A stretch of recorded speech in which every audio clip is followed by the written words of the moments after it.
کہ حج اللہ تعالیٰ کی محبت کے اظہار کا ذریعہ ہے۔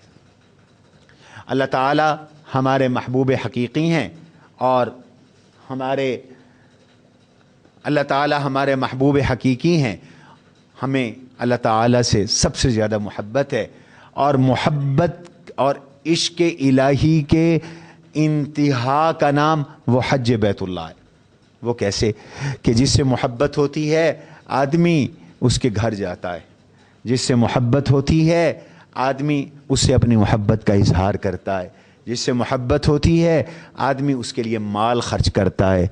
چنانچہ ایک مسلمان اللہ تعالیٰ کی محبت میں اپنے آپ کو تمام کاموں سے فارغ کر کے اللہ کے گھر لے جاتا ہے اور اللہ کے نبی کے روضے پہ لے جاتا ہے۔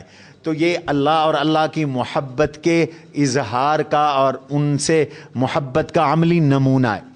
اسی طریقے سے حج جو ہے وہ اللہ تعالیٰ کی محبت میں دیوانگی کا نام ہے، کہ محبت الہی میں ہم اپنا پسندیدہ لباس چھوڑتے ہیں، 2 چادریں پہنتے ہیں، سر سے ننگے جاتے ہیں مرد حضرات بند جوتے سے اجتناب کرتے ہیں، اور سب کی زبانوں پر ایک تلبیہ ہے، ایک ترانہ ہے اللہ کی توحید کا اور اللہ کی محبت کا، اور اللہ کا ذکر کرتے ہوئے جاتے ہیں اور رہتے ہیں اور کہتے ہیں۔ اور اس تلبیے کو آپ حضرات کو ہر صورت میں یاد کرنا ہے اور پڑھنا ہے۔ پڑھ لیں میرے ساتھ، لبیک اللہم لبیک لبیک لا شریک لک لبیک ان الحمد والنعمت لک والملک لا شریک لک لبیک اللہم لبیک لبیک لا شریک لک لبیک ان الحمد والنعمت لک والملک لا شریک لک۔ حج کا دوسرا پہلو یہ ہے کہ یہ اخلاقی، اعتقادی، معاشرتی، اخلاقی تربیت کا ذریعہ ہے۔ اگر آپ حج کی حقیقت پہ غور کریں تو حج ایک مسلمان کے عقیدے کی درستگی کا ذریعہ ہے، ایک مسلمان کے اخلاق کی درستگی کا ذریعہ ہے، اور حج ایک مسلمان کی معاشرت کی بہتری کا ذریعہ ہے۔ بلکہ احادیث کی روح سے حج مسلمان کی معیشت کی ترقی کا بھی ذریعہ ہے۔ ہر ایک کے بارے میں عرض کروں گا، حج جو ہے وہ مسلمان کے عقیدے کی بہتری کا ذریعہ ہے، کہ حج ہمیں عقیدہ توحید یاد دلاتا ہے کہ تم اللہ تعالیٰ کو خالق، مالک اور وحدہ لا شریک سمجھو، اور اللہ تبارک و تعالیٰ کے ساتھ اپنا تعلق قائم کرو۔ اللہ تبارک و تعالیٰ جو ہے وہ حقیقی معبود ہیں اور حقیقی مسجود ہیں، اور باری تعالیٰ اپنی اس ذات میں یکتا ہیں، اپنی صفات میں یکتا ہیں، وحدہ لا شریک ہے۔ اسی کا اظہار زبان سے بھی کروایا جاتا ہے، عمل سے بھی کروایا جاتا ہے۔ زبان سے کیسے کروایا جاتا ہے؟ تلبیہ کے ذریعے، لبیک اللہم لبیک، یا اللہ میں حاضر ہوں، لا شریک لک لبیک، آپ کے علاوہ کوئی شریک نہیں ہے، ان الحمد والنعمت لک والملک، تعریف کے لائق بھی آپ ہیں اور ساری نعمتیں بھی آپ کی طرف سے ہیں۔ ان الحمد والنعمت لک والملک لا شریک لک، آپ کا کوئی شریک نہیں ہے۔ تو اور عمل کے ساتھ بھی یہ کہ اللہ کے نام پر ہی جینا، اللہ کے نام پہ ہی مرنا، اللہ کے نام پر ہی طواف کرنا، اللہ کے نام کا، اللہ کے گھر کا طواف کرنا، اور صفا مروہ کی سعی کرنا، اور جگہ جگہ پر اللہ سے محبت کا اظہار کرنا، اور اللہ کے شریکوں کی نفی کرنا اور اللہ کی توحید کا اثبات کرنا۔ پھر مدینہ منورہ میں جاتے ہیں، ہم حضور صلی اللہ علیہ وسلم کے روضہ اطہر پر حاضری دیتے ہیں اور صلاۃ و سلام عرض کرتے ہیں، اور آپ کی مسجد نبوی کے اندر ہم جو ہے ہر طرح سے عبادات سر انجام دیتے ہیں، اور حضور علیہ السلام کے جو آثار ہیں، تبرکات ہیں، ہم ان کی زیارت کرتے ہیں۔ اس سے حضور صلی اللہ علیہ وسلم کی محبت کا اظہار، حضور سے ایک مضبوط تعلق، پھر حضور کے سامنے جا کر ہم اللہ کے نبی صلی اللہ علیہ وسلم کے سامنے گویا کہ اس طرح کھڑے ہیں کہ ہم آپ کی شفاعت کے طلبگار ہیں۔ تو یہ ایک لحاظ سے رسالت کے عقیدے کے احیاء اور مضبوطی کا ذریعہ ہے۔ اور بنیادی عقائد یہ دو ہیں، توحید اور رسالت۔ دوسری چیز یہ جو حج ہے یہ ہماری تربیت کا بھی ذریعہ ہے۔ کون سی؟ اخلاقی تربیت۔ اس پوائنٹ پر ذرا آپ غور کریں، ذرا اس کے اوپر آپ توجہ کریں۔ اللہ تعالیٰ کا حج کے بارے میں فرما رہے ہیں الحج اشہر معلومات، حج کے تو معلوم مہینے ہیں۔ وہ معلوم مہینے کون سے ہیں؟ یہ شوال، ذی قعدہ، ذی الحجہ۔ حج تو ہوتا ہے صرف 5 دن میں، لیکن حج کے لیے احرام جو باندھا جائے گا وہ شوال سے پہلے نہیں باندھا جائے گا۔ پہلے زمانے میں، اب بھی بہت سے لوگ پیدل جاتے ہیں یا دور دراز کے اسفار ہوتے ہیں، تو حج کے لیے احرام باندھ کر کب سے ہم چلنا شروع کریں گے؟ تو قرآن نے کہا کہ وہ شوال سے، شوال، ذی قعدہ، ذی الحج۔ فمن فرض فیہن الحج، جو کوئی بھی اپنے اوپر حج لازم کرے، وہ کیا کرے؟ 3 پابندیاں کرے۔ اللہ نے فرمایا 3 پابندیاں، فلا رفث ولا فسوق ولا جدال فی الحج ولا رفث۔ نمبر 1 وہ رفث نہ کرے، نمبر 2 وہ فسوق نہ کرے، نمبر 3 ولا جدال، وہ جدال نہ کرے۔ یہ 3 چیزیں کیا ہیں؟ یہی 3 چیزیں ہیں جو انسان کی سیرت سازی کا ذریعہ ہے، کریکٹر بنانے کا ذریعہ ہے، کردار بنانے کا ذریعہ ہے۔ رفث نہ ہو۔ رفث کا معنی یہ ہے کہ کوئی خواہشات نفسانیہ کے متعلق زبان سے کوئی بول نہ نکلے اور کوئی عمل نہ ہو، اس کو کہتے ہیں رفث۔ وہاں آپ حج پہ جا رہی ہیں، مرد بھی ہیں، خواتین بھی ہیں، دنیا جہان کی خواتین ہیں، آپ کی بلڈنگ میں ہیں، راستوں میں ہیں، حرم میں ہیں، طواف کے دوران ہیں، تو فرمایا دیکھو تم بھی جوان ہو، دوسری طرف جوان خواتین بھی موجود ہیں، تو تمہاری پہلی ٹریننگ یہ ہے کہ باوجود ہے کہ یہاں مخلوط مجمع ہے، مخلوط اجتماع ہے، شرق و غرب کے لوگ ہیں، کائنات کا سارا حسن یہاں پلٹا ہوا ہے، لیکن تم نے اپنے آپ کو اتنا مضبوط بنانا ہے، اتنا مضبوط بنانا ہے، اتنا مضبوط بنانا ہے کہ وہاں کوئی نفسانی ہیجان انگیز گفتگو نہ ہو، حتیٰ کہ میاں بیوی بھی جا رہے ہو اور حالت احرام کے اندر ہو تو اس طرح کی کوئی گفتگو نہ ہو، اس طرح کا کوئی عمل نہ ہو۔ فلا رفث، اس لا رفث نے، رفث کوئی نہ ہو، اس کلمے نے، لا رفث نے ہمیں پابند کر دیا کہ چاہے کندھے کے ساتھ خاتون کا کندھا لگ رہا ہے لیکن کوئی غلط خیال دماغ میں نہیں آنا چاہیے، نظر غلط نہیں اٹھنی چاہیے، زبان غلط نہیں چلنی چاہیے، دماغ میں غلط جذبات نہیں ابھرنے چاہیے اور دل میں غلط جذبات نہیں انگڑائی لینے چاہیے۔ اور اس طرح تم نے پورا حج کرنا ہے۔ گویا کہ ہمیں پریکٹس کروائی جا رہی ہے کہ اپنے آپ کو کردار کے لحاظ سے مضبوط رکھو، مرد بھی اور خواتین بھی دونوں کردار کے لحاظ سے اپنے آپ کو مضبوط رکھیں اور کردار کے لحاظ سے محفوظ رکھیں۔ یہ پہلی پابندی قرآن نے ذکر کی، فلا رفث۔ دوسرا ولا فسوق، وہاں پاکیزہ مقامات پر، مقدس مقامات پہ جا رہے ہو، مقدس مقصد کے لیے جا رہے ہو، لہذا ولا فسوق، یہ طے کر کے جاؤ کہ ہم نے وہاں کوئی گناہ نہیں کرنا۔ حج اللہ کی محبت کا نام ہے، اللہ کے محبت کے اس سفر میں کوئی اللہ کی نافرمانی کا عمل نہ ہو۔ ولا فسوق، یہ ایک جامع کلمہ اللہ نے بولا ہے، کسی قسم کا کوئی گناہ نہیں کرنا، نہ کسی بندے کا حق تلف ہو، نہ رب ذوالجلال کا حق تلف ہو، نہ ہماری وجہ سے کسی انسان کو تکلیف ہو، حتیٰ کہ جانور کو بھی تکلیف نہ ہو، مخلوق کو تکلیف نہ ہو، اور اللہ تعالیٰ کا کوئی حکم ٹوٹے نہ۔ اور تیسری ہے ولا جدال،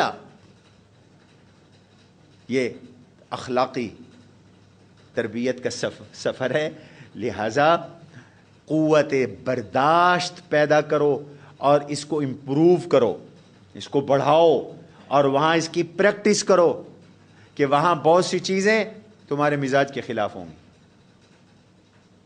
بہت سے کام تمہارے مزاج کے خلاف ہوں گے، اس پہ طبیعت بھڑکے گی، جذبات بھڑکیں گے، غصہ آئے گا۔ فرمایا اس غصے کو پینا ہے اور جھگڑنا نہیں ہے، لڑائی نہیں کرنی ہے۔ ولا جدال فی الحج، یہ 3 پابندیاں ذکر کی۔ گویا کہ اگر ہم وہاں 40 دن کے اندر اپنے اوپر یہ کنٹرول کر لیتے ہیں، اپنی نظر اور اپنی سوچ پاکیزہ رکھتے ہیں، گناہ ہم کوئی نہیں کرتے اور لڑائی اور جھگڑا بھی نہیں کرتے، تو ہم ایک بہترین با اخلاق اور بہترین انسان بن کر واپس آئیں گے۔ یہی چیزیں ہیں جو آج ہمارے معاشرے میں تباہی کا ذریعہ ہیں۔ ہمارے کریکٹر خراب ہیں، ہم سب فسق و فجور میں لگے ہوئے ہیں، ہم سب لڑائیوں اور جھگڑوں میں لگے ہوئے ہیں، اور بڑھتے بڑھتے وہ لڑائیاں جھگڑے اس نوبت تک پہنچ گئے کہ اب ملک کے اندر فساد کی صورت پیدا ہو گئی ہے۔ تو حج کی جو غرض ہے وہ ان صفات کو انسانی معاشرے میں ابھارنا ہے، ایک مسلمان کے اندر ان صفات کو پیدا کرنا ہے، اس کو با اخلاق بنانا ہے، اس کو با کردار بنانا ہے۔ ولا جدال فی الحج، اور اس طرح اگر حج ہے تو آپ صلی اللہ علیہ وسلم فرماتے ہیں من حج ولم یفسق ولم یرفث رجع کیوم ولدته امه، جس نے اس طرح حج کیا کہ اس نے کچھ سیکسول حرکت نہیں کی، گفتگو نہیں کی اور گناہ نہیں کیا، وہ حج کر کے واپس آ رہا ہے ایسے گناہوں سے پاک ہو کر آ رہا ہے جیسے آج یہ ماں کے پیٹ سے پیدا ہوا ہے۔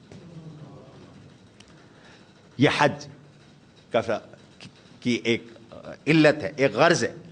اب حج جو ہے ہم کرنے جا رہے ہیں تو حج سے پہلے حج کی تیاری ہے، اور وہ تیاری 2 قسم پر ہے، ایک انتظامی ہے اور ایک دینی ہے۔ انتظامی تیاری کیا ہے؟ دینی تیاری کیا ہے؟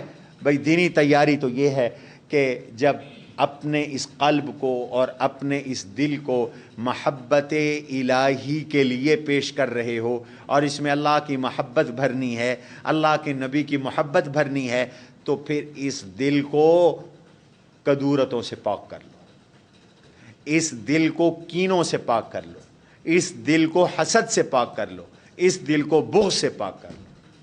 لہذا جن لوگوں کے ساتھ تنازعات اور جھگڑے ہیں ان سے تنازعات نمٹاؤ، جھگڑے ختم کرو۔ حج اور موت کا سفر ایک جیسے ہیں، حج کے سفر کے ذریعے موت کے سفر کی تیاری بھی سکھائی جا رہی ہے۔ دونوں میں ایک ہی چیزیں کئی چیزیں مشترک ہیں۔ موت کے سفر میں بھی ہمارا لباس 2 چادریں، حج کے سفر میں بھی ہمارا لباس 2 چادریں۔ موت کا سفر بھی تنہا ہے، حج کا سفر بھی تنہا ہے۔ موت کے سفر میں بھی لوگ جا کر جنازگاہ تک اور کچھ قبرستان تک چھوڑ آتے ہیں، اور حج کے سفر میں بھی لوگ جا کر کوئی یہیں تک اور کوئی ایئرپورٹ تک چھوڑ آتے ہیں۔ جس طرح تم نے مرنا ہے اسی طرح حج کرنا ہے، لہذا مرنے سے پہلے بھی اپنے معاملات صاف کر کے آدمی مرے۔ یہ نہیں کہ اعلان ہوتے پھریں کہ کسی نے قرضہ لینا ہو تو وہ رسا کی طرف سے اعلان ہے، اور پھر جب وہ قرضہ مانگنے کے لیے آئیں تو کہتے ہیں ہمارے پاس کچھ نہیں، اور آدمی اس کا خود ذمہ دار بنتا ہے۔ تو حج پہ جانے سے پہلے اپنے حقوق ادا کرے، معاف کروائے، تنازعات کو نمٹائے، اپنے صلہ رحمی کا عمل کرے۔ آج کروڑوں روپے خرچ کر دینا آسان ہے، لیکن ٹوٹے رشتوں کو جوڑنا مشکل ہے۔ اس میں نفس کی قربانی دینی پڑتی ہے، جذبات کی قربانی دینی پڑتی ہے، اپنے آپ کو مٹانا پڑتا ہے، وہ ہم کرنے کے لیے تیار نہیں۔ اور اس لیے اگر مقبول حج چاہیے تو اللہ تعالیٰ کے حضور پیش ہونے سے پہلے بندوں کے معاملات صاف کریں، ادا کریں یا وصیت لکھ کے جائیں کہ مجھے فلاں کا یہ دینا ہے، فلاں کا یہ دینا ہے، فلاں کا یہ دینا ہے، فلاں سے یہ لینا ہے، فلاں سے یہ لینا ہے. اپنی قضا، زندگی کی قضا نمازیں، اس کو بھی تنہائی میں بیٹھ کر کاؤنٹ کریں. آخر مرنا تو ہے، اور یہ اللہ کا قرض ہے، اور اللہ کا قرض ادا کرنا ضروری ہے. کسی ڈاڈھے اور طاقتور آدمی کا قرض تو آدمی نہیں ہضم کر سکتا. یہ تو اٹھوا لے گا. کرو نا کسی جنرل کا قرض ہڑپ، چل پتہ جائے. اور اللہ کو ہم کمزور سمجھتے ہیں، اس لیے کہتے ہیں اللہ کی خیر ہے. بھئی اللہ کوئی کمزور ہے؟ وہ ہم سے قرض نہیں وصول کر سکتا. نماز، روزہ، یہ اللہ کا قرض ہے. اور ان کا ادراک کرنا چاہیے کہ میرے بالغ ہونے کے بعد اب تک میری کتنی نمازیں رہتی ہیں، میرے کتنے روزے قضا ہوئے، ان کو لکھنا چاہیے. اور اس عالم کے ساتھ کہ وہاں جا رہا ہوں، بالکل میں فری ہوں گا، کوشش کروں گا کہ میں وہ نمازیں قضا کروں گا. ہمت ہوئی تو روزے قضا کروں گا، ورنہ جب مجھے موقع ملے گا میں قضا کروں گا. اپنے قرض کا احساس تو ہو، پتہ تو. اور وہاں قضا کا بڑا موقع ملتا ہے، آدمی فارغ ہوتا ہے، وہاں آپ نے کوئی اور کام تو نہیں کرنا سوائے عبادت کے. انتظامی طور پر یہ جو چیزیں میں پروجیکٹر پر نشاندہی کی جا رہی ہیں، ذرا ان کو دیکھیں. یہ بیگ آپ کے ایک ہینڈ بیگ ہونا چاہیے. اس ہینڈ بیگ کے اندر آپ کا جو ہینڈ کیری ہوتا ہے اس میں 7 kg اصولی طور پر وزن کی اجازت ہوتی ہے بین الاقوامی قانون کے مطابق، اور ایک خاص سائز ہوتا ہے بیگ کا، بریف کیس کا، اس سے بڑا نہیں ہونا چاہیے. اس میں آپ احرام کی چادریں رکھیں، اس میں آپ اپنے احرام کا جوتا رکھیں، اس میں آپ اپنی میڈیسن رکھیں، اس میں آپ اپنی ضرورت کی چیزیں رکھیں جو سفر میں آپ کو کام آتی ہیں. لوگ ہم سے مسئلے پوچھتے ہیں، جی وہ احرام رکھ دیا تھا دوسرے بیگ میں اور وہ بیگ بک ہو گیا تو وہ تو اب جدے ملے گا سامان، اب کیا کریں؟ ایسا بھی ہوتا ہے، چونکہ پتہ نہیں ہوتا. تو وہ جدے جا کر احرام ملا، اب دم پڑ گیا. تو اس وجہ سے اب یہ جو ضروری چیزیں ہیں یہ آپ کو ہم پیش کریں گے انشاءاللہ. یہ کتب پیش کریں گے، آپ کو گورنمنٹ کی طرف سے بھی ملی ہوں گی. یہ حج کے مسائل پر مشتمل مستند کتابیں لے کے جائے اپنے ساتھ. قانونی کاغذات، شناختی اور دستاویز وغیرہ. اس میں آپ کو اپنی پاسپورٹ اپنے موبائل میں PDF بنا کے بھی رکھنا چاہیے، اس کی یا اس کی فوٹو کاپی بھی رکھنی چاہیے. جو آپ کو پاسپورٹ ملے گا، آپ کا ID کارڈ ہے، آپ کی دیگر ضروری چیزیں ہیں. آج کل تو ان کو سنبھالنا بڑا آسان ہے. ضرورت کی تیسری چیز ضرورت کی اشیاء ہے. لٹھے یا تولیے کی 2 چادریں، یہ 2 احرام کا کام دیں گے. خواتین کے بارے میں عام تاثر یہ ہوتا ہے کہ ان کا کوئی خاص احرام ہے، ان کا کوئی احرام نہیں ہے سوائے اس کے ان کا اتنا احرام ہے کہ کپڑا ان کے چہرے کے ساتھ ٹچ نہ کرے بس. آپ کے تو احرام مقرر ہے 2 چادریں، لیکن خواتین کے لیے عبایا، برقع، وہ تو عمومی حکم ہے، ویسے بھی حکم ہے. احرام کپڑے کی شکل میں خواتین کا کوئی نہیں ہے.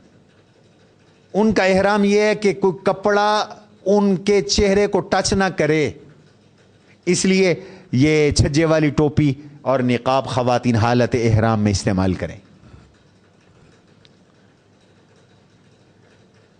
یہ کیپ ہوتی ہے، اس کے آگے یہ نقاب ڈال دیا جاتا ہے تو یہ کپڑا چہرے کو ٹچ نہیں کرتا. ضرورت کی دیگر اشیاء، اپنے لباس، اپنے چیزیں وغیرہ موسم کے مطابق، بستر، یہ حالت احرام میں پیسے اور دیگر سامان سنبھالنے کے لیے بیلٹ وغیرہ کی ضرورت پیش آتی ہے. یہ ہینڈ بیگ بھی، چھوٹا بیگ بھی رکھا جا سکتا ہے. یہ ضرورت کی وہ اشیاء ہیں جو آپ کو سفر میں کام دیں گی. بعض اوقات چیز چھوٹی ہوتی ہے، بے قیمت ہوتی ہے، لیکن وہاں ملتی نہیں ہے تو بہت زیادہ پریشانی ہوتی ہے. یہ حرم میں جوتے رکھنے کے لیے اگر آپ اپنا کپڑے کا تھیلا سلوا کے لے جائیں تو وہ ممتاز ہوگا، آپ کا جوتا گم بھی نہیں ہوگا اور خراب بھی، حرم بھی خراب نہیں ہوگا۔ وہاں عام طور پر جوتے جیسے جوتے بہت ہوتے ہیں تو پھر مل جل جاتے ہیں، مکس ہو جاتے ہیں۔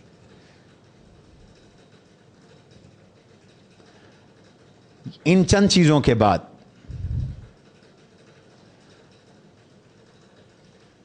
اب تشریف لے آئیں حج کی حقیقت پر۔ حج دو چیزوں کا نام ہے، پہلی چیز ہے عمرہ اور دوسری چیز ہے حج۔ عمرہ چونکہ حج کا حصہ ہے اس لیے پہلے ہم عمرے پر بات کر لیتے ہیں۔ وہ حج جس کے ساتھ عمرہ ہو، ایسے حج کو حج تمتع اور حج قران کہتے ہیں۔ سب سے افضل حج حج قران ہے اور دوسرے نمبر پر حج تمتع ہے، اور جس حج میں عمرہ کے سفر میں عمرہ نہ ہو اس کو حج افراد کہتے ہیں۔ آپ پاکستانی حجاج بلکہ دنیا بھر کے حجاج عام طور پر حج تمتع کرتے ہیں۔ حج تمتع کیا ہے کہ ایک سفر میں پہلے عمرہ کرنا، عمرے سے فارغ ہو جانا، پھر حج کے ایام میں حج کرنا، یہ ہے حج تمتع۔ اور حج قران یہ ہوتا ہے کہ حج اور عمرے کا ایک ہی احرام پہنا جائے اور عمرہ کر کے وہاں آدمی عمرے سے فارغ نہ ہو، اسی طرح احرام میں رہے، اسی احرام کے ساتھ پھر حج کرے۔ حضور صلی اللہ علیہ وسلم کا جو حج تھا، ایک ہی حج آپ نے فرمایا وہ حج قران تھا۔ اور یہ حج قران آسان ہوتا ہے جب آخری دنوں میں فلائٹ ہو، مثلا کسی کی فلائٹ ذوالقعدہ کے 27 کو ہے، 28 کو ہے، یکم کو ہے، تو اس کے لیے بہت آسان ہوتا ہے حج قران کرنا۔ اس حج قران میں بھی عمرے کی ضرورت ہے۔ عمرہ کیا ہے؟ عمرہ 3 ارکان، یہ جو بتا رہا ہوں بھائی وہ نکالو، 3 ارکان کا نام ہے۔ نمبر 1 عمرہ نام ہے احرام کا، عمرہ نام ہے بیت اللہ کے طواف کا، اور تیسرا عمرہ نام ہے صفا مروہ کی سعی کا۔ سب سے پہلی چیز ہے احرام۔ صفا مروہ کی سعی بھی واجب ہے، احرام فرض ہے، نیت کے ساتھ احرام پہننا، اور دوسری چیز جو میں نے عرض کی وہ ہے بیت اللہ کا طواف۔ احرام 2 چادروں کا نام ہے، اور یہ احرام پہننا ضروری ہے میقات سے پہلے یا میقات سے۔ ہم جب یہاں سے جاتے ہیں تو ہمارا میقات چونکہ وہ ہم جہاز پر ہوتے ہیں، یلملم ہمارا میقات ہے، یہ یمن کی ایک جگہ ہے، تو اس سے پہلے عمرے کی نیت سے احرام پہننا یا احرام پہنا ہوا ہو تو عمرے کی نیت کرنا ضروری ہے۔ اس لیے بہتر طریقہ یہ ہوتا ہے کہ آدمی ایئرپورٹ پر جب بورڈنگ ہو جائے تو وہیں پر احرام پہن لے۔ میری بات سمجھ میں آ رہی ہے؟ آپ یہاں سے احرام ڈال کے لے جائیں اپنے اس سامان میں جو آپ کے ہاتھ میں رہنا ہے، ہینڈ کیری ہے، اور یہیں سے چند کام کر کے جائیں۔ احرام سے پہلے سنت ہے آپ اپنی حجامت کروائیں، ناخن کاٹیں، غیر ضروری بال جو شرعیت نے حکم دیے کاٹنے کے، مونڈنے کے، وہ مونڈے، بغل ہے، زیر ناف بال ہے، مونچھیں کتروائیں، غسل کریں۔ غسل احرام سے پہلے سنت ہے۔ اور پھر 2 چادریں آپ وہاں جب آپ کی بورڈنگ وغیرہ مکمل ہو جائے تو 2 چادریں آپ پہنیں، اور ان 2 چادروں میں دونوں چادروں کا سفید ہونا ضروری ہے۔ یہ آپ دیکھ رہے ہیں، ایک چادر بطور تہبند کے اور ایک کمر کے اوپر ڈالنی ہے۔ جوتا ایسا آپ پہن سکتے ہیں جس میں پاؤں کے درمیان کی ہڈی اور ایڑی کھلی رہے۔ آپ دیکھ رہے ہیں تصویر کے اندر ایڑی کھلی ہوئی ہے اور درمیان کی ہڈی کھلی ہوئی۔ ضروری نہیں کہ آپ چپل ہو، آج کل ایسے جوتے بھی آ گئے ہیں سینڈل ٹائپ، جس میں جو اسی مقصد کے لیے بنائے گئے ہیں، جس میں ایڑی بھی ننگی رہتی ہے اور پاؤں کی درمیان کی ہڈی بھی ننگی رہتی ہے. ملتان سے مل جاتے ہیں، ایش پپی وغیرہ، اور بھی کئی کمپنیوں نے بنائے ہیں. میں نے بھی ابھی رمضان میں جب گیا تھا تو وہ ذرا اس جوتے کو پہن کر چلنا آسان ہوتا ہے. آپ نے یہ احرام کی 2 چادریں پہننی ہیں، دیکھنا ہے کہ وقت کون سا ہے. بعض اوقات ایسے ہیں جن میں نماز مکروہ ہے، بعض اوقات ایسے ہیں جن میں وقت صحیح ہے. مثلا ظہر سے عصر تک کا وقت صحیح ہے، عصر کی نماز سے پہلے وقت صحیح ہے، عصر کی نماز کے بعد نوافل کے لیے وقت مکروہ ہے. تو اگر وقت مکروہ نہیں ہے، 2 رکعت نماز نفل آپ نے پڑھنی ہے سر ڈھانپ کر، اسی چادر سے سر ڈھانپ لیں. احرام کی نیت سے پہلے احرام پر خوشبو بھی لگا سکتے ہیں، بلکہ لگائیں، سنت ہے. اب 2 رکعت نماز نفل پڑھیں، اور 2 رکعت نماز نفل پڑھنے کے سر ڈھانپ کر 2 رکعت نماز نفل پڑھنے کے بعد آپ اللہ تعالیٰ سے دعا کریں، یا اللہ میں نے عمرے کا ارادہ کیا، اس کو میرے لیے آسان فرما اور مجھ سے قبول فرما. عربی کی دعا ہے اللہم انی ارید العمرات فیسرھا لی وتقبلھا منی. اللہم انی ارید العمرات فیسرھا لی وتقبلھا منی. اس کے بعد آپ نے دعا کر کے چادر اتار دینی ہے اپنے سر سے، اور یہ تلبیہ پڑھنا ہے. پڑھ لیجئے، لبیک اللہم لبیک لبیک لا شریک لک لبیک ان الحمد والنعمت لک والملک لا شریک لک. آپ کا احرام شروع ہو گیا، یہ آپ کا احرام شروع ہو گیا. اب اس احرام کے بعد آپ پر کچھ پابندیاں لاگو ہو جاتی ہیں. وہ پابندیاں کیا ہیں؟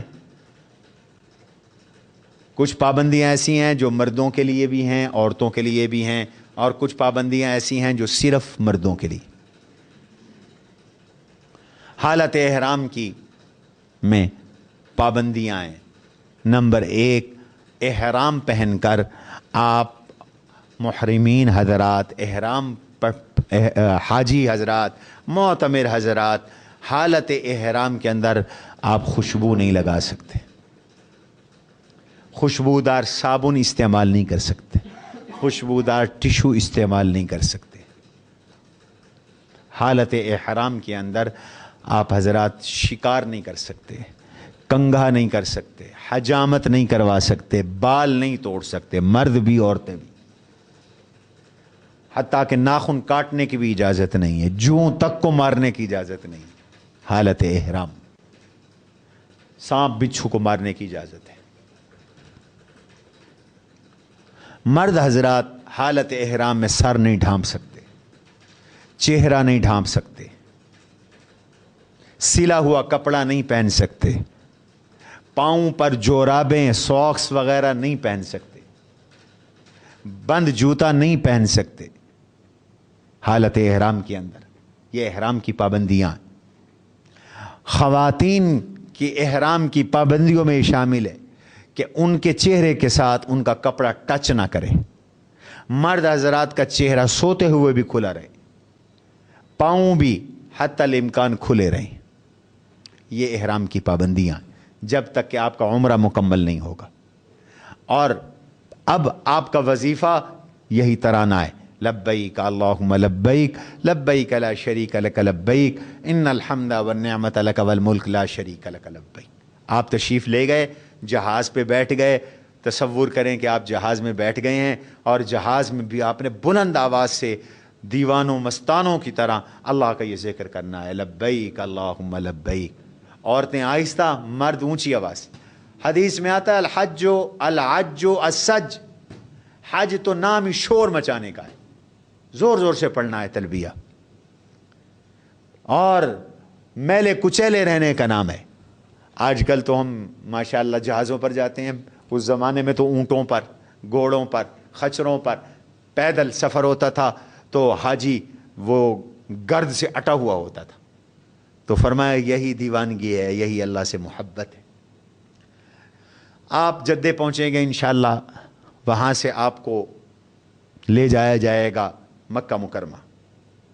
اب آپ عالم تصور میں مکہ مکرمہ پہنچ رہے ہیں اور آپ کی زبانوں پر یہی ترانہ ہے، لبیک اللہم لبیک لبیک لا شریک لک لبیک۔ یہ سارے مناظر آپ کو وہاں نظر آئیں گے جو پروجیکٹر پر آپ کو نظر آ رہے ہیں۔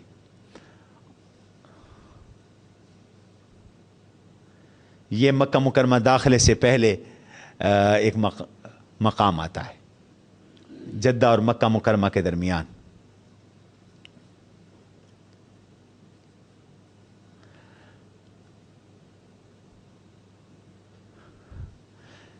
اب آپ وہاں پہنچ گئے مکہ مکرمہ میں، آپ نے سب سے پہلے جو کام کرنا ہے وہ یہ ہے کہ اپنی رہائش گاہ پر جا کر سامان رکھنا ہے۔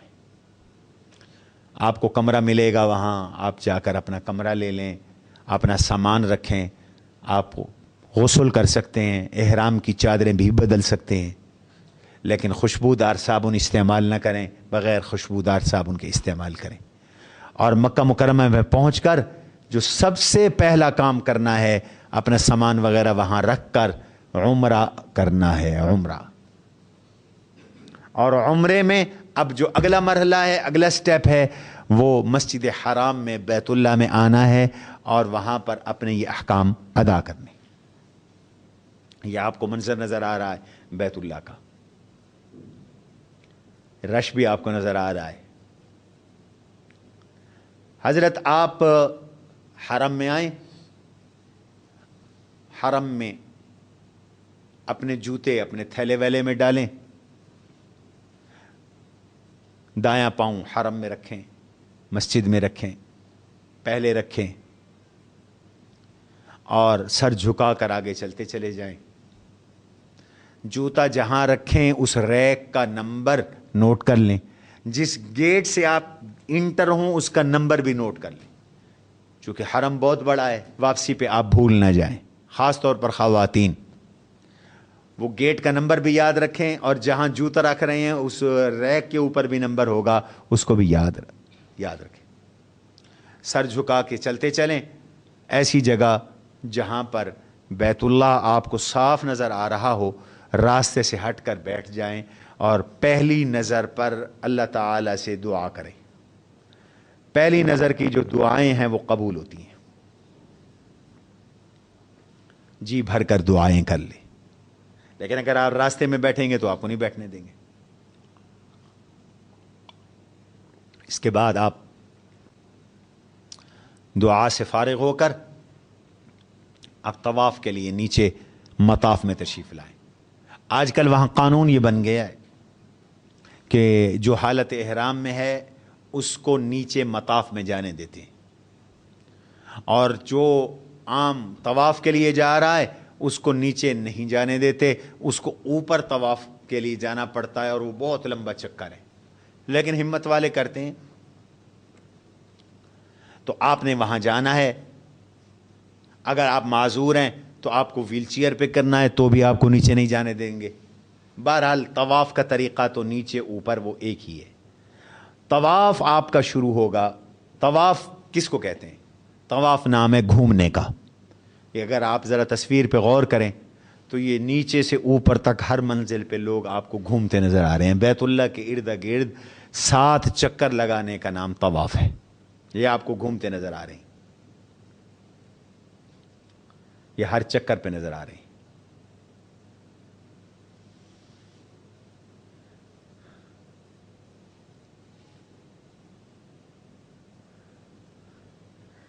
طواف کے لیے وضو واجب ہے، آپ کو باوضو ہوں گے۔ طواف شروع کرنے سے پہلے آپ نے اجتباء کرنا ہے۔ اجتباء کس کو کہتے ہیں؟ چادر کو دائیں بغل کے نیچے سے نکال کر بائیں کندھے پر ڈالنا، یہ صرف مردوں کے لیے، اور یہ اجتباء صرف طواف کے دوران ہے، اور اس طواف کے بعد ہے جس کے بعد صفا مروہ کی سعی ہو، جیسے عمرہ ہے، عمرے میں بھی صفا مروہ کی سعی ہے، حج کے بھی ایک طواف میں صفا مروہ کی سعی ہے، یہ استباء کرنا ہے۔ عام طور پر لوگ مغالطے میں یہیں سے ہی استباء کیے پھر رہے ہوتے ہیں، یہ بھی غلط ہے، بعض وہاں جا کر بھی بھول جاتے ہیں، وہ بھی غلط ہے۔ یہ مستحب ہے کہ جس طواف کے بعد صفا مروہ کی آپ نے سعی کرنی ہے، جیسے یہی آپ کا عمرے کا طواف ہے، دائیں کندھے کے نیچے سے چادر کو نکال کر بائیں کندھے پہ ڈالیں، اور پھر یہ ہے بیت اللہ کا نقشہ۔ بیت اللہ میں آ کر طواف کا آغاز ہوگا بیت اللہ کے اس کونے سے جس میں حجر اسود لگا ہوا ہے، بالکل یہی نقشہ ہے جو آپ کو نظر آ رہا ہے۔ یہ بیت اللہ کے دروازے سے پہلا کونا ہے، حجر اسود والا کونا ہے، اور پھر یہاں سے طواف آپ کا شروع ہونا ہے، اور آپ نے بیت اللہ کو اپنی بائیں جانب رکھ کر سیدھا چلنا ہے۔ واپس آئیں گے تو ایک چکر پورا ہوگا، پھر واپس آئیں گے تو دوسرا، تیسرا، چوتھا، پانچواں، چھٹا، ساتواں۔ لیکن کرنا کیسے ہے؟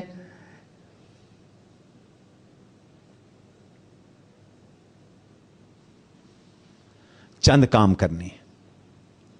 پہلا کام یہ کرنا ہے، استباء کر کے حجر اسود کے سامنے آنا ہے، حجر اسود کی طرف رخ کرنا ہے، ہاتھ اٹھانے ہیں جیسے میں ہاتھ اٹھا رہا ہوں۔ اصل تو یہ ہے کہ بوسہ ہو، لیکن اب تو ناممکن سا ہو گیا ہے، لاکھوں لوگ ہوں گے، اور اگر کوئی کرتا بھی ہے تو حالت احرام میں تو مناسب نہیں ہے بوسہ، ویسے بھی وہاں خوشبو لگی ہوتی ہے، اور پھر دھکم پیل بہت ہوتی ہے، اور دھکم پیل حرام ہے۔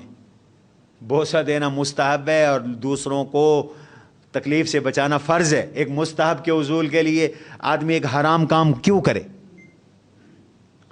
لہذا وہیں سے جہاں آپ ہیں سامنے سے ہاتھ کھڑا کریں، رخ کریں، سینہ بیت اللہ کی طرف کریں، اس کونے کی طرف کریں، اور پڑھیں بسم اللہ اللہ اکبر وللہ الحمد، اور اگر یہ 7 درود شریف بھی ملا لیں والصلاۃ والسلام علی رسول اللہ تو بہت اچھا ہو جائے گا۔ اور ہاتھ کو چوم لیں، وہاں آئے، ہاتھ کھڑا کیا، مردوں عورتوں سب نے، اور پڑھا بسم اللہ اللہ اکبر وللہ الحمد والصلاۃ والسلام علی رسول، ہاتھ چوم لیا۔ اب آپ چلنا شروع کر دیں جس طرح آپ چلتے ہیں، کوئی دوڑنے کی ضرورت نہیں۔ البتہ جو پہلے 3 چکر ہیں، ان پہلے 3 چکروں میں ذرا اگر موقع ہو، رش نہ ہو، تو کندھوں کو ہلائے، کندھوں کو ہلائے۔ عام طور پر لوگ یہ رمل بھول جاتے ہیں، یا بھول جاتے ہیں یا 3 سے زیادہ چکروں میں کرتے ہیں۔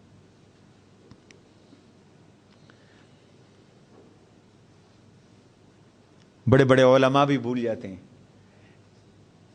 فطری چیز ہے۔ تو پہلے 3 چکروں کے اندر رمل ہے۔ اب آپ نے واپس آنا ہے، جب آپ اس جگہ پہنچیں گے جہاں سے طواف شروع کیا تھا، پھر اسی طرح مڑنا ہے، اسی طرح بسم اللہ اللہ اکبر وللہ الحمد والصلاۃ والسلام علی رسول اللہ کہنا ہے، اور ہاتھ چومنا ہے۔ 7 چکروں میں 8 بار آپ کا سلام ہوگا، 7 چکروں میں 8 بار سلام ہوگا۔ حجر اسود سے پہلے جو کونا ہے، اس کونے کو کہتے ہیں رکن یمانی، یہ کونا جس پر میں کرسر لگا رہا ہوں، نہیں یہ تو جی ہاں یہ کونا ہے، یہ حجر اسود والا کونا ہے، یہاں سے آپ نے احرام پہننا ہے، طواف شروع کرنا ہے، یہ کونا۔ اس سے لے کر اس جگہ کے درمیان دعا پڑھی جائے، ربنا آتنا فی الدنیا حسنہ وفی الآخرۃ حسنۃ وقنا عذاب النار۔ اس کے علاوہ باقی جو طواف کے چکروں کے دوران آپ تلاوت قرآن بھی کر سکتے ہیں، دعائیں بھی مانگ سکتے ہیں، آپ تسبیحات بھی پڑھ سکتے ہیں، آپ ذکر اذکار بھی کر سکتے ہیں۔ شریعت نے کوئی دعائیں مقرر نہیں کی، یہ چھپی ہوئی ملتی ہیں، وہ صرف سہولت کے لیے ہیں، شریعت نے مقرر نہیں کیا، آپ کوئی بھی دعائیں مانگ سکتے ہیں۔ حضرت یہ 7 چکر پورے ہونے کے بعد موقع ملے تو کہیں سے زمزم پی لیجیے۔ مقام ملتزم، یہ بیت اللہ کی چوکٹ کو کہتے ہیں، یہاں اگر موقع ملے تو کھڑے ہو کر یہاں دعا کر لیں۔ رش ویسے بہت زیادہ ہوتا ہے، وہاں پر آپ دعا کر سکتے ہیں۔ اس کے بعد یہ سب مستحب عمل ہے۔ اس کے بعد آپ نے تشریف لے جانا ہے، یہ بیت اللہ کے مختلف کونے دکھائے جا رہے ہیں۔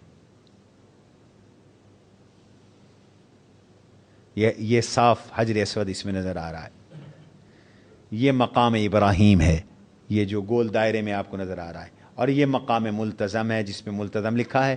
یہاں کھڑے ہو کے دعا مانگنا، اس سے دعائیں قبول ہوتی ہیں۔ اس کے بعد آپ نے آنا ہے حضرت صفا مروہ کی طرف، یہ قریبی جگہ ہے۔ جب آپ وہ بعد میں بھی طواف کے بعد 2 رکعات نفل واجب ہیں مقام ابراہیم کے اڑوس پڑوس میں، لیکن اس رش میں آپ کو مقام ابراہیم کے قریب جگہ نہیں ملے گی۔ جہاں بھی حرم میں موقع ملے آپ پڑھ لیں، یہ مقام ابراہیم 2 رکعت نماز نفل۔ اب موقع ملے تو سب سے افضل یہ ہے کہ ابھی طواف کے بعد 2 رکعت نفل پڑھ لیں، لیکن اگر وقت مکروہ ہے تو انہیں 2 رکعت نماز نفل آپ مؤخر کر دیں، بعد میں پڑھیں۔ اسی طرح شروع میں احرام پہنتے ہوئے اگر وقت مکروہ ہے تو صرف نیت کریں اور دعا پڑھیں، دعا مانگیں، نیت کریں، سر سے کپڑا اتار کے تلبیہ پڑھیں۔ صفا مروہ 2 پہاڑیوں کے نام ہیں۔ ان 2 پہاڑیوں کے درمیان سعی کا نام، سعی کرنا یہ واجب ہے۔ آپ جب آخری چکر سے فارغ ہوں گے تو تھوڑا سا آگے چلیں گے، وہاں نشاندہی کی گئی ہے، صفا لکھا ہوتا ہے۔ صفا پہاڑی پہ آئیں، قبلہ رخ ہوں، اسی طرح ہاتھ اٹھائیں اور وہی دعا پڑھیں، بسم اللہ اللہ اکبر وللہ الحمد والصلاۃ والسلام علی رسول اللہ، اور اس سے پہلے دعا کریں، یا اللہ میں نے صفا مروہ کے درمیان سعی کا ارادہ کیا، اس کو آسان فرما، قبول فرما۔ اور پھر آپ صفا سے مروہ کی طرف چل پڑیں۔ یہ آپ کو پورا فاصلہ اس میں تصویر میں نظر آ رہا ہے۔ یہ صفا ہے، یہاں چڑھ کر آپ نے دعا کرنی ہے، تھوڑا سا اوپر جانا ہے۔ یہ جی آپ صفا سے سیدھا بالکل مروہ کی طرف جائیں گے۔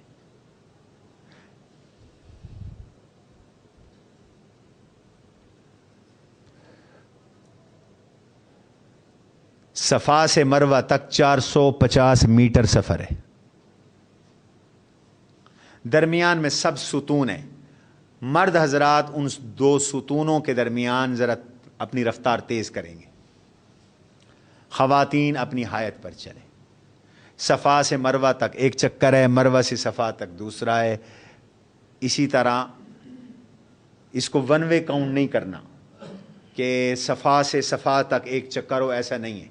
صفا سے مروہ تک 1 چکر، مروہ سے صفا تک دوسرا چکر، 7 چکر آپ کے مروہ پر ختم ہوں گے۔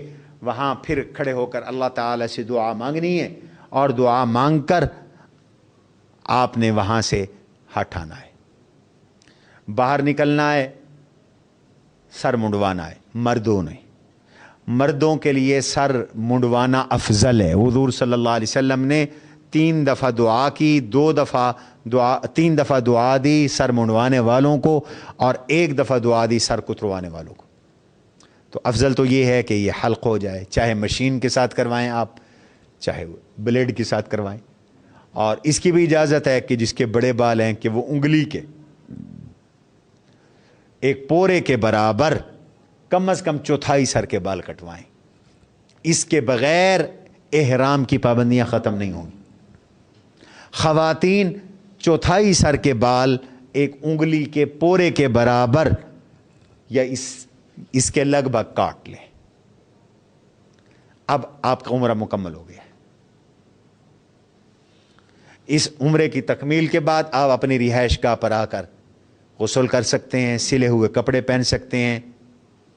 حالت احرام میں میاں بیوی کے تعلقات پر بھی پابندی ہوتی ہے, اب وہ پابندی بھی دور ہو جاتی ہے. یہ آپ کا عمرہ مکمل ہو گیا. باقی دنوں میں آپ وہاں رہ کر عبادات سر انجام دیتے رہیں گے. اب تک کی گفتگو کا حاصل یہ نکلا کہ عمرہ کل 4 چیزوں کا نام ہے: احرام, طواف, سعی, اور چوتھی چیز میں نے شامل کی سر منڈوانا, حلق یا قصر. ان 4 کام کرنے سے عمرہ ہو جاتا ہے. اور حج کس چیز کا نام ہے؟ اب ہم حج کے احکام شروع کر رہے ہیں. حج نام ہے 5 دنوں میں 5 مقامات پر 7 اعمال کرنے کا. بڑی آسان اور سمپل چیز ہے. 5 دنوں میں 5 جگہوں پر 7 کام کرنے کا نام ہے حج. دن 5 کون سے؟ 8, 9, 10, 11, 12, 13 اختیاری ہے, پھر 6ٹھا دن ہو جائے گا. حج ان 5 دنوں میں ہوتا ہے, 5 جگہوں پر ہوتا ہے. کتنی جگہوں پر؟ نمبر ایک مسجد حرام جہاں ہم نے طواف کرنا ہے, صفا مروہ, مینا, عرفات, مزدلفہ. یہ 5 مقام ہیں. مسجد حرام یعنی مطاف, صفا مروہ ابھی میں نے اس کا ذکر کیا, مینا ایک جگہ کا نام ہے, اس کا تعارف کرواتا ہوں, عرفات ایک جگہ کا نام ہے, مزدلفہ ایک جگہ کا نام ہے. ان 5 مقامات پر 7 اعمال کا نام ہے حج. 7 اعمال کا نام ہے حج. اس کی تفصیل کیا ہے؟ اس کی تفصیل یہ ہے کہ 8 ذی الحجہ کو مکہ مکرمہ سے احرام باندھ کر مینا جانا ہے. چونکہ رش بہت زیادہ ہوتا ہے تو اب یہ 7 شام کو بھیجنا شروع کر دیتے ہیں. سنت ہے 8 تاریخ کو احرام پہنے. احرام کا وہی طریقہ ہے جو میں نے پہلے عرض کیا. مستحب اعمال بھی وہی ہیں جو پہلے میں نے عرض کیے. حجامت وجامت کروائیں, آپ خوشبو لگائیں, احرام کی 2 چادریں پہنیں, 2 رکعت نماز نفل پڑھیں, دعا کریں, اللہم انی ارید الحج فیسرہ لی وتقبل منی, اور پھر آپ مینا تشریف لے جائیں. مینا جانے سے پہلے آپ حج کی جو سعی کرنی ہے بعد میں, اس وقت رش بہت زیادہ ہوتا ہے, وہ پیشگی کر سکتے ہیں اس طرح کہ آپ احرام پہن کر نفلی اعتکاف کریں, نفلی اعتکاف, اور اس کے بعد حج کی سعی کی نیت سے صفا مروہ کی سعی ابھی کر لیں, 7 کو کر لیں یا 8 کو کر لیں. تو جب واپس آپ آئیں گے تو پھر آپ کو صرف طواف کرنا پڑے گا, سعی نہیں کرنی پڑے گی. سعی میں بہت رش ہو جاتا ہے.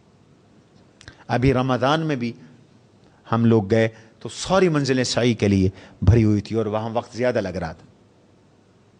تو یہ کنسیشن ہے آپ کے لیے. آپ اپنی وہ سعی جو حج کی ہے, اگرچہ حج ابھی نہیں شروع ہوا لیکن آپ اس کو مقدم کر سکتے ہیں چونکہ آپ حج کا احرام پہن چکے. 8 کو آپ کو مینا لے جائیں گے. مینا خیموں کی ایک بستی ہے. یہ دیکھیے میں نے جو 5 متبرک مقامات بتائے, اس میں 7 اعمال کرنے ہیں: طواف, سعی, رمی, قربانی, حلق, وقوف. مینا کے اندر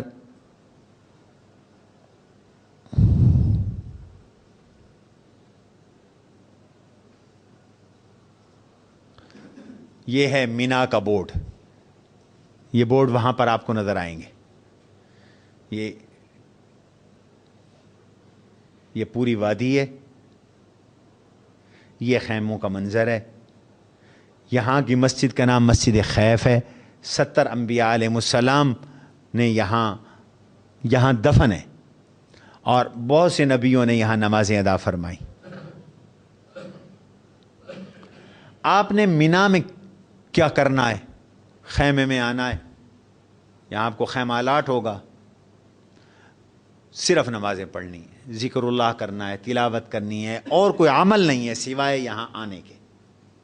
بس سنت ہے کہ 8 ذی الحج کا دن وہاں گزرے.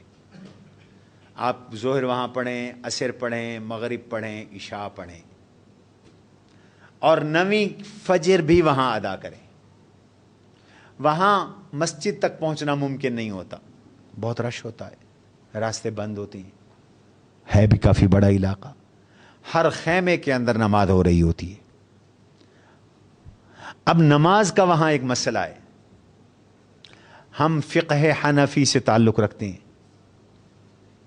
وہاں تو تمام مذاہب کے لوگ ہوتے ہیں, ہر ایک کا اپنا اپنا طریقہ ہے, ہمیں کسی سے کوئی لینا دینا نہیں, نہ کسی سے الجھنا ہے, لیکن اپنے مذہب کو ہم نے فالو کرنا ہے. سلفی اور کچھ دوسرے حضرات کا مسلک ہے کہ حج کے دنوں میں نماز آدھی ہو جاتی ہے, جبکہ ہمارے ہاں ایسا نہیں ہے. ہمارے ہاں نماز آدھی ہوتی ہے سفر کی وجہ سے, حج کی وجہ سے نماز آدھی نہیں ہوتی.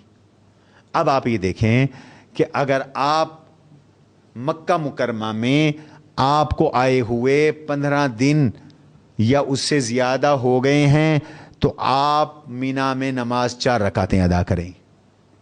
اور اگر آپ کو آئے ہوئے 15 دن مکہ مکرمہ میں نہیں ہوئے, کم ہوئے ہیں, تو اب آپ 4 رکعت والی نماز 2 پڑھیں گے, قصر کریں گے, جیسے سفری نماز ہوتی مینا کے اندر. اس لیے اچھے امام کا انتخاب کریں. وہاں امام آپ نے خود بنانا ہے. نوافل کا اہتمام کریں, تلاوت کا اہتمام کریں, ذکر اللہ کا اہتمام کریں. یہ اللہ تعالیٰ سے ملاقات کے لیے انتظار گاہ ہے. گویا کہ ملاقات اگلے دن ہونی ہے عرفات میں. یہ انتظار گاہ ہے. اگلے دن 9 ذی الحج صبح. سنت عمل تو یہ ہے کہ صبح کی نماز مینا پڑھ کے جائیں, لیکن انتظامی طور پر وہ آپ کو پہلے لے جائیں گے بسوں کے اوپر عرفات. یہ عرفات کا قیام کرنا ہے, اور یہ فرض ہے حج کا, اور اس کا وقت ہے ظہر سے لے کر سورج غروب ہونے تک. رات گئے تک ہے, لیکن جو سنت ہے وہ سورج کے غروب ہونے تک. اگر آپ نماز ادا کر رہے ہیں عرفات کی مسجد میں, جس کو مسجد نمرہ کہتے ہیں, تو پھر آپ ظہر اور عصر ادا کریں گے اکٹھے ظہر کے وقت میں. امام صاحب وہاں پہلے ظہر پڑھاتے ہیں, پھر عصر پڑھاتے ہیں, اس کے بعد خطبہ ہوتا ہے. لیکن اگر آپ نماز اپنے خیمے میں ادا کر رہے ہیں, اور یقیناً آپ خیمے میں ہی ادا کریں گے, آپ کے لیے وہاں پہنچنا ممکن نہیں ہوگا. پھر آپ ظہر کے وقت میں ادا کریں, عصر کے وقت میں ادا کریں. ہمارے یہ اہل حدیث اور بھائی, سلفی بھائی اور کچھ اور لوگ, ان کا مسلک یہ ہے کہ ظہر عصر اکٹھے ادا کریں. لیکن فقہ حنفی میں ظہر کو ظہر کے وقت میں ادا کرنا ہے, عصر کو عصر کے وقت میں ادا کرنا ہے, اگر مسجد خیف میں نماز ادا نہ کریں. نماز ظہر سے آپ کا وقوف شروع ہو گیا. یہ وہ مرحلہ ہے کہ جس مرحلے میں حج ہو رہا ہے, حاجی کی بخشش ہوتی ہے. حاجی جن کے لیے دعائیں کرتا ہے ان کی بخشش ہوتی ہے. حدیث میں آتا ہے آج کے دن جتنا شیطان ذلیل اور رسوا ہوتا ہے سارا سال نہیں ہوتا. وہ اپنے سر پہ خاک ڈالتا ہے اور کہتا ہے ہائے میں تباہ ہو گیا, میری سال بھر کی محنت ضائع ہو گئی. حاجی کو اللہ نے معاف کر دیا, جس کے لیے اس نے دعا کی اس کو بھی اس نے معاف کر دی. اب کرنا کیا ہے؟ وقوف کا مطلب ہے ٹھہرنا. یہاں ٹھہرنا ہے, اپنے خیمے میں بیٹھے رہیں, دعاؤں کا التزام کریں,